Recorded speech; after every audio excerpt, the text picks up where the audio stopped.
మహాలక్ష్మికి రూమ్ ఇవ్వలేదని పెద్దితో చెప్పి బాధపడుతూ ఉంటుంది.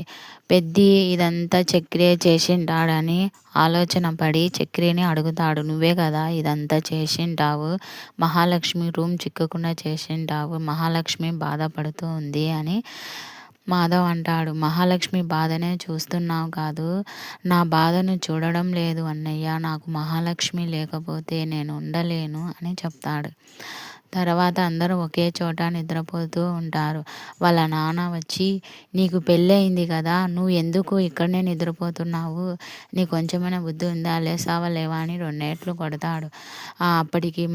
అప్పటికి వాళ్ళన్న వద్దు వద్దన్న కూడా చక్రిని పిలుచుకొని రూమ్ దగ్గరికి వెళ్తాడు. రూమును తట్టుతాడు. మహాలక్ష్మి ఎవరు ఈ టైంలో అని బయటకు వస్తుంది. బయటకు వచ్చి చూసేసరికి వాళ్ళ నాన్న చక్రి ఉంటారు. నువ్వు వెళ్ళి లోపల పనుకోపోరా, ఎందుకు బయట పనుకుంటున్నావు, మహాలక్ష్మి లోపల పిలుచుకొని పొమ్మా అని చెప్తాడు. లోపలికి వెళ్ళిపోతాడు.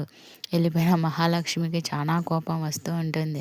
చక్రి మటుకు చాలా సంతోషంగా ఆ రూమ్ వాకిలి వేసేసి ఇంకా నిద్రపోదామని బెడ్షీట్ అంతా వేసుకుంటా ఉంటాడు. మహాలక్ష్మికి చాలా కోపం వస్తుంది. తర్వాత పెద్ద వచ్చి చక్రిని బయటికి తీసుకొని పోతాడు. అప్పుడు ఇదంతా చూసిన వాళ్ళ రెండో తమ్ముడు ఎందుకు అన్న మహాలక్ష్మిని చక్రిని విడదీస్తున్నాడని ఆలోచన వస్తుంది. ఎందుకు వాళ్ళకి పెళ్ళయింది కదా, నువ్వు ఎందుకు అన్న విడదీస్తున్నావు అని అన్నకు అడుగుతాడు. నాకు నీ పద్ధతి నచ్చడం లేదున్నా, నువ్వు ఎందుకు వాళ్ళని విడదీస్తున్నావు, వాళ్ళిద్దరు ఒకటైతేనే కదా ఇంకా వాళ్ళ మధ్య ప్రేమ ఉంటుందని చెప్తాడు.